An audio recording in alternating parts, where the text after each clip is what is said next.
Christians sometimes wonder, why should we learn about Islam? Should we really care what another religion teaches? But there are lots of reasons that Christians should be learning about Islam. Let's consider 5 of them. First, numbers. Islam is the second largest religion in history after Christianity.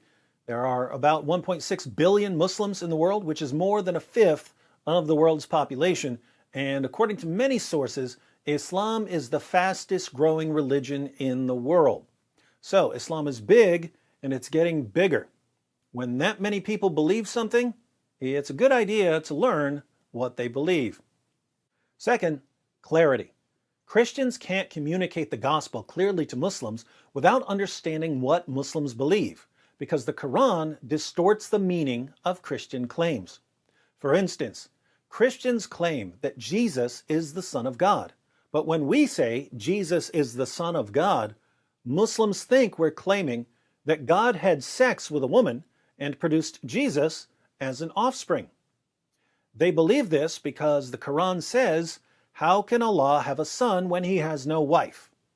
Now, when Christians call Jesus the Son of God, we're not talking about God having sex and producing an offspring. No Christian has ever meant that.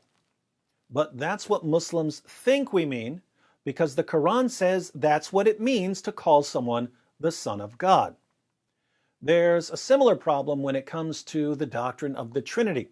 According to the Quran, Christians believe in a Trinity made up of God, Jesus, and Mary. Here again, no Christian has ever believed this. But there are Muslims who think we believe in a Trinity made up of God, Jesus, and Mary because of how the Quran distorts basic Christian doctrines. So, if we don't know what Muslims believe, we won't understand how they're misinterpreting what we say when we preach the gospel. Third, preparation. Muslims are trained to challenge the core doctrines of Christianity.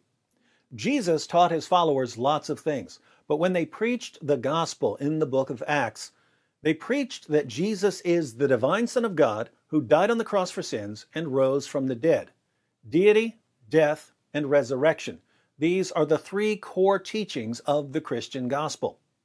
Islam denies all 3 of them, and so Muslims are taught to challenge Christians on these issues. Muslims are taught to attack Christianity where it matters most. If Christians don't know about Islam, we won't know how Muslims are going to challenge our claims. Fourth, refutation.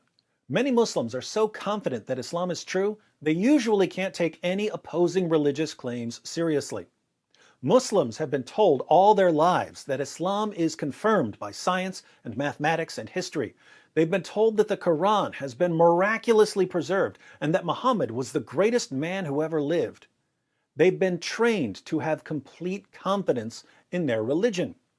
So, when you share the gospel with a Muslim, why would he think that you're telling him the truth about God? Why would he think that he needs any other message when he's already got Islam? But if you can show the Muslim that he's been given false information and that the evidence doesn't support his beliefs, then he may be willing to listen to what you say about Jesus. So, giving Muslims facts about their religion in order to undermine their confidence in Islam is crucial, and we can't give them these facts unless we know what the facts are. Fifth, illumination. Islam thrives in an atmosphere of ignorance.